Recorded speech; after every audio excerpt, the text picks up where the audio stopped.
En ocasiones, los músicos y productores dejan el tema legal al final, ignorando sus derechos y obligaciones al momento de crear o producir una obra. La información es poder. Soy músico desde hace 20 años y abogado desde hace 12. Esta dualidad me ha permitido trabajar con un sinnúmero de artistas, tanto consolidados como emergentes. A través de breves pláticas, tips y consejos, busco brindar información que permita a los artistas conocer a grandes rasgos los beneficios legales que adquieren dentro de la industria musical. Hola amigos, el músico abogado. Bienvenidos a este Law and Grit número 3. Ahora tenemos a un productor. La vez pasada teníamos a 2 músicos. Ahora tenemos a Arturo Manrique Nájera, un gran productor, gran amigo. Arturo, ¿cómo estás? Gracias por estar aquí en el Law and Grit número 3. Mi hermano, muy bien, muchas gracias. Muchas gracias por la invitación. Aquí feliz de poder participar en el podcast. A toda madre, mi hermano. Sí. Oye, quería hablar contigo porque a final de cuentas siempre estamos hablando de los músicos o de los intérpretes, de los artistas, pero nunca se habla de la parte de los productores. Y cuéntame, quiero que nos cuentes un poco cómo llegaste a esta parte de productor para que pudieras empezar. ¿Cómo te metiste? ¿Empezaste produciendo lo tuyo? ¿Cómo fue este camino para llegar a la producción donde ahorita te voy a preguntar un par de cosillas donde ya sé que has producido grandes obras musicales, pero cuéntanos un poco cómo fue ese camino. Pues yo creo que todo empieza porque mi papá ya desde hace muchos años y mi abuelo se dedicaron a... Bueno, mi abuelo fue comediante durante muchos años, actor también, participó en cine, en radio, en televisión, en la época de oro, digamos. Y mi papá pues siguió la línea, él también trabajó mucho tiempo en cine, en radio, en televisión. Y pues digamos que de alguna manera es un poco la herencia. Yo no me dediqué tanto a la parte del video, sino más bien a la parte del audio. Yo empecé a estudiar música a los 4 años y pues ya, ahí me seguí, empecé a tener mis proyectos musicales, más o menos por ahí de quinto, sexto de primaria empecé mis primeras bandas y pues precisamente por eso fue que como que me empecé a clavar, porque pues tocábamos y todo, pero pues empezó a surgir la necesidad de grabar nuestras propias canciones, ¿no?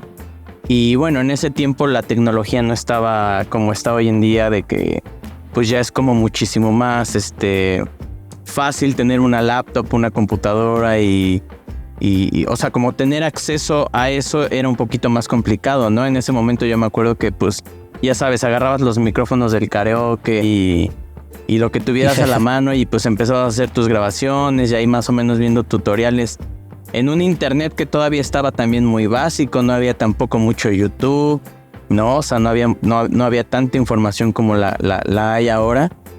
Pero bueno, inicié ese camino, ya después entré a estudiar formalmente ingeniería y producción, tan así que dejé un poquito en ese momento como que, digamos, mi carrera musical y me empecé a clavar un poquito más en la parte de la producción. Y pues ya, ¿no? O sea, el tiempo pasa y pues desde entonces, ¿qué serán? Yo entré a estudiar en el 2005 y pues imagínate, ya tenía una buena carrera de músico, tocando y demás, pero pues ahorita ya lo hago pues digamos de manera ya más de tiempo completo, profesional, ¿no? Claro, no, sí, oye, no, pues está cabrón porque es una trayectoria larga. Y fue interesante lo que dijiste ahorita justamente porque digamos que la herencia, un poco la educación también, en tu casa, en tu familia a lo mejor, hizo precisamente que empezaras a ir hacia la música, componer, tocar, etcétera, las bandas como todo el mundo lo hemos hecho, pero justamente dar ese paso de músico a productor muchas veces se da, digamos, casuístico, de repente pasó, o de repente al revés, uno es productor y se convierte en músico, que suele ser lo menos, pero justamente esa era aquí una incógnita, ¿no? ¿De dónde habías pasado de ser el músico, el artista, el que componía, a ser el productor, digamos, de tiempo completo? Porque al final de cuentas sigues tocando, sigues componiendo, etcétera, ¿no?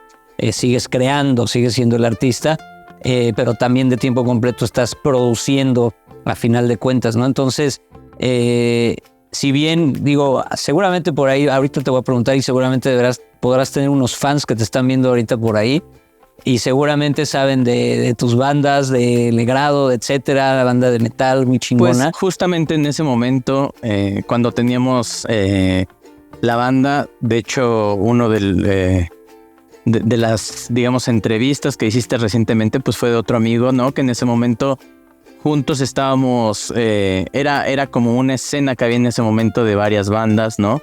De metal. Me acuerdo que en ese momento en las fiestas era como mucho el happy punk, entonces nos juntábamos en la casa de quien sea, sí, y pues armaban las tocadas. Pues había en ese momento como mucha música de interpretación, cosa que no hay tanto ahora, ¿no? Bueno, o sea, refiriéndome a como bandas como tal. Ahora con las tendencias musicales como que ha cambiado un poquito el formato y no existe tanto eso. Digo, todo el tiempo está mutando. Pero precisamente, ¿no? O sea, yo al empezar a producir y hacer esto con mi proyecto, al mismo tiempo pues como que lo empecé a hacer con mis amigos. Obviamente pues te empiezas experimentando y demás. Y pues ya, ¿no? Con el tiempo pues vas mejorando, vas conociendo más gente, vas metiéndote más en el medio, también empiezas a hacer o sea, como que te das cuenta que también el mundo de la música es un poquito cerrado, además en ese momento. O sea, como que participar en el gremio no es cosa fácil. Entonces, pues también te empiezas a meter en cosas más comerciales, empiezas a explorar otros mundos donde te puedes capitalizar, digamos, un poquito más. Y pues ya, ¿no? A mí realmente siempre me ha gustado, por sobre todas las cosas en la producción musical, lo que tiene que ver con la música como tal, ¿no? O sea, porque hay muchas ramas de la producción en el audio, pero a mí la producción musical pues siempre ha sido lo que más me ha apasionado. Aquí déjame preguntarte algo, justamente en esa transición, digo, obviamente en esa época cuando todos empezábamos, pues evidentemente, y más en una industria como dices, tan cerrada y complicada, ¿no? Compleja, con diferentes aristas, diferentes situaciones. Y no estoy hablando de lo legal. Diferentes situaciones, diferentes consecuencias, diferentes acciones en la industria musical en todos los niveles, ¿no? Desde el underground hasta el artista más internacional que hay, ¿no? Pero déjame justamente preguntar en esta transición, cuando empezaste, digamos en un punto, no te vayas tan atrás a lo mejor, pero cuando empezabas justamente a producir tus propias canciones, tus propias producciones tuyas de tu banda, pero cuando empezaste a dar ese paso a producirlas de tus amigos, justamente, yo sé, seguramente tu respuesta va a ser, pues evidentemente no sabíamos nada, era todo de cuates y estaba todo así. Ahí fue donde seguramente fuiste aprendiendo, por supuesto que las bases, las tablas, pero en cuanto empezó esa transición y empezaste a seguirte de lleno en la producción, ahora a lo mejor no con amigos, sino con recomendados o con etcétera que iban llegando contigo para producir, ¿tú sabías en ese momento que tú como productor tenías derechos? Y si lo sabías, ¿sabías cuáles eran? Híjole, pues o sea, definitivamente no, o sea, cuando empecé a grabar, pues uno lo hace por amor al arte, sobre todo viniendo de ser un músico, ¿no? Y de tener bandas, o sea, al final lo único que quieres en ese momento es simplemente poder capturar la música y las obras que estás haciendo con tu banda, con tus amigos o la de tus amigos, ¿no? En ese tiempo incluso era muy difícil incluso pensar que tu música pudiera ser escuchada, porque, digo, acuérdate que las primeras plataformas de streaming como MySpace o este tipo de plataformas donde empezaba uno a poderse dar a conocer de una manera, digamos, gratuita, porque pues pensar en sonar en la radio y todo eso, pues era súper difícil. Necesitabas tener contactos, necesitabas tener pues una producción invertir bastante en una producción para poder estar al nivel de sonar en una radio, ¿no? Entonces, al final, pues era como que simplemente el amor al arte, ¿no? Obviamente no teníamos ni idea de cuáles eran los derechos ni obligaciones de nadie. O sea, yo creo que sí sabíamos que el compositor era el que hacía la canción y el intérprete el que la cantaba, tal vez, ¿no? Pero pues es algo que vas aprendiendo a raspones, ¿no? O sea, a mí me pasó y supongo que a todo músico que ha tenido una trayectoria como teniendo una banda o lo que sea. A nosotros nos pasó hace muchos años, por ejemplo, me acuerdo un cuate que, y seguro muchos de mi generación les pasó, que te hacían vender boletos para tocar en tal lugar, ¿no? Y si no los vendías tenías que pagar y esas eran las primeras cosas que te enfrentabas en la industria para poder hacer algo que al final te terminaban estafando súper gacho, tú feliz de haber tocado a lo mejor en un hard rock o en un Salón 21 en ese momento, pero obviamente pues era por falta de conocimiento, ¿no? Sí, sin duda. Oye, pero, por ejemplo, no me voy a meter tanto a hablar justo de si trabajabas, evidentemente, o si hasta hace poco trabajabas o empezaste a trabajar con contratos de producciones musicales, ¿no? Simplemente, por ejemplo, me decías, no conocía evidentemente los derechos, o sea, lo básico de, pues sí, el que compuso la canción, el que la interpreta a lo mucho, pero hasta ahí, ¿no? O sea, evidentemente no conocías, y te repito, no en el inicio, evidentemente, pero justo cuando fue avanzando esta transición de que producías a tus amigos y a lo mejor ya les producías a alguien más que no eran tus amigos, ahí todavía no concebías que tú como productor tenías estos derechos, ¿no? De repente nada más sabías justamente se hablaba como de disqueras, ¿no? De sellos discográficos, pero no de un productor como tal, ¿no? O sea, una persona, un individuo como productor, se entendía y se entiende y se seguirá entendiendo que es el productor lo contrata, ya sea la disquera, el sello, el artista, lo que sea, pero la gente cree que no tiene derecho. Entonces, por eso es que yo te preguntaba si sabías un poco más avanzado y justo entraste en un punto clave que te quería decir.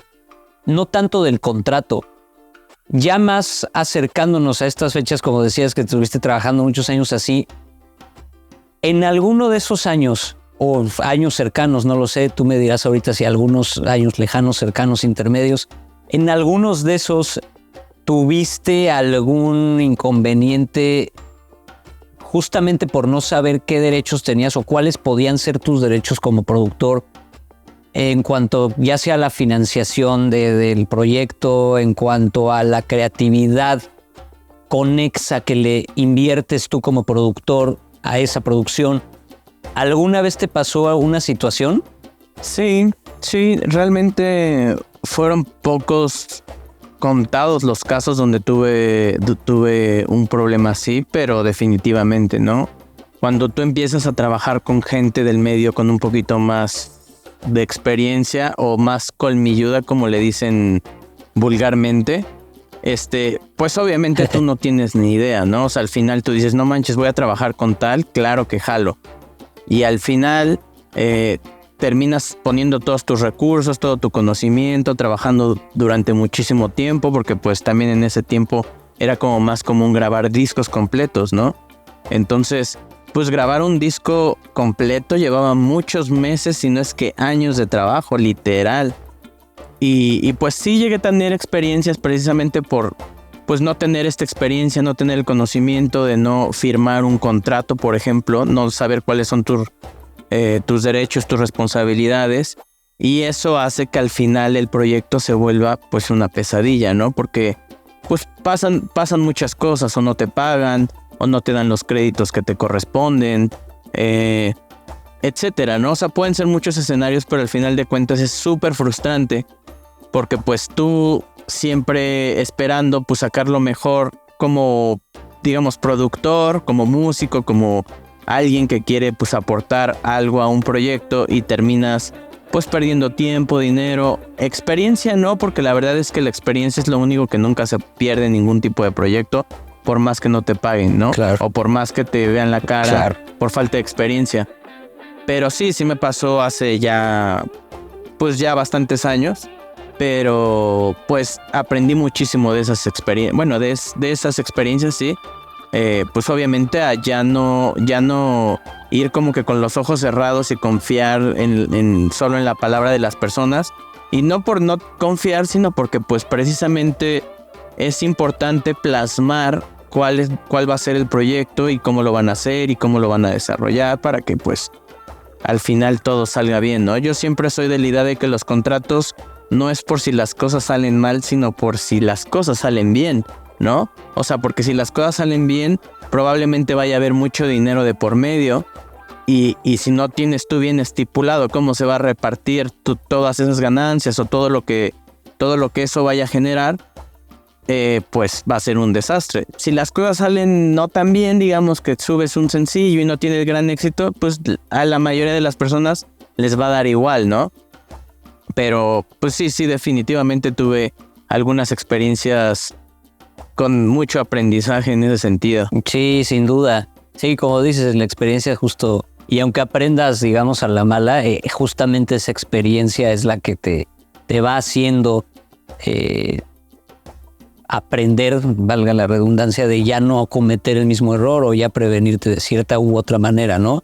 Pero sin duda, un tipo de documento de esa naturaleza, como un contrato, sí, efectivamente, justamente lo que hace es sentar esas bases para, en primer lugar, que todo quede claro cómo va para las partes, qué es lo que tiene cada parte, y es justamente a lo que quería que nos dijeras, ¿no? Evidentemente, si sabías qué derechos tenías, ¿no? Porque muchas veces el productor, y por eso es que quería invitarte, reitero que hayas aceptado esta plática, mi hermano. Muchas veces la gente solo se enfoca en el músico artista y deja de lado al productor, que también tiene otros derechos, ¿no? Estos derechos conexos que no son propiamente derechos de autor como un músico, sino que son derechos conexos que también tiene este productor, ¿no? Y específicamente esos derechos nacen en cuanto produces la canción o el álbum o lo que estés produciendo, ¿no? La obra musical que se trate. Pero sin duda, obviamente, necesitan estar asentados, estipulados, para que justamente cuando dices, si todo sale bien, es donde vengan los problemas, ver cómo se quedó y cómo se va a repartir, etcétera.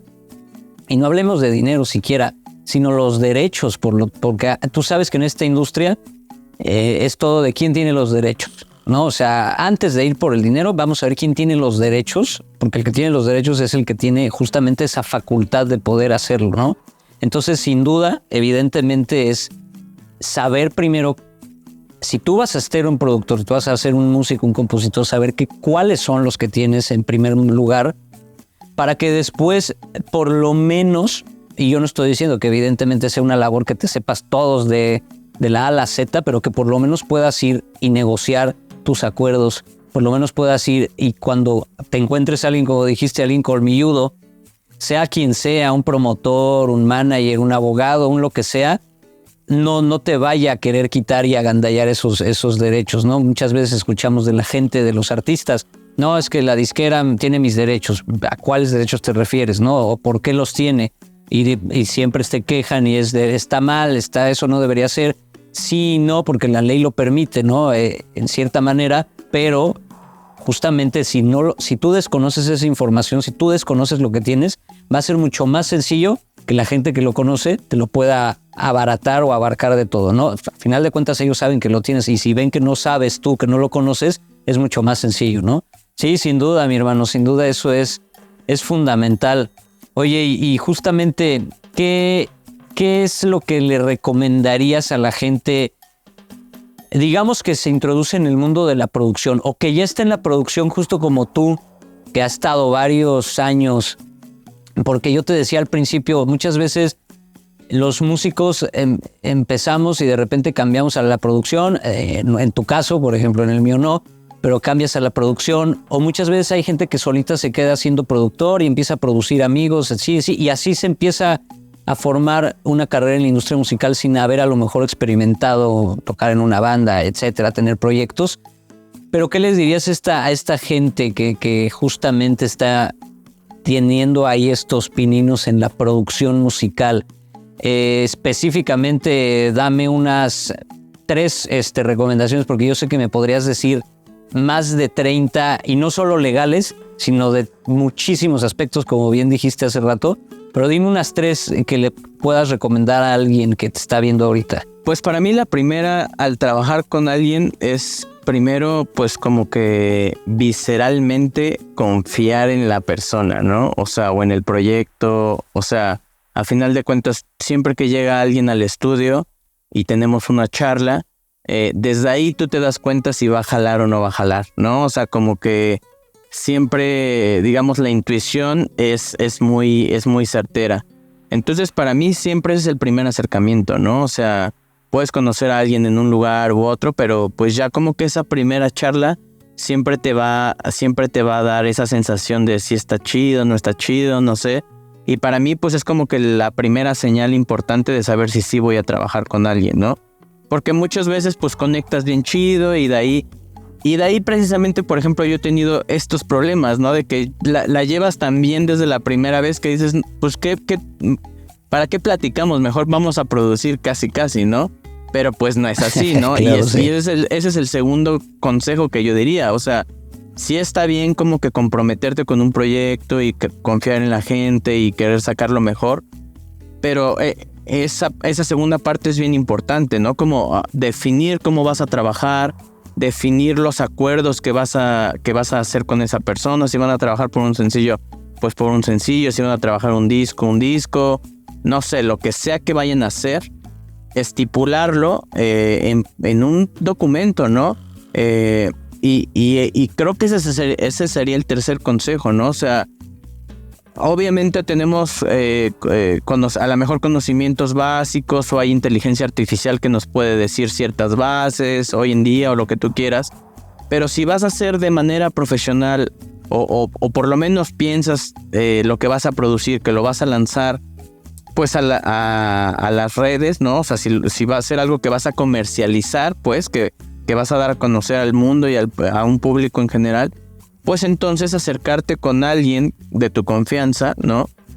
Alguien que tenga conocimiento en la materia. Obviamente, pues no es como que te vayas a gastar un dineral, pero pues así como el trabajo de producción, el trabajo de asesoría legal cuesta, y todo pues más o menos dentro de los parámetros que tú estés buscando, pero pues alguien que los pueda asesorar y sentarte con tu cliente, digamos, y decir, ok, ¿cómo van a trabajar? Así, ok, a ti te corresponde esto, ¿están todos de acuerdo? Chido.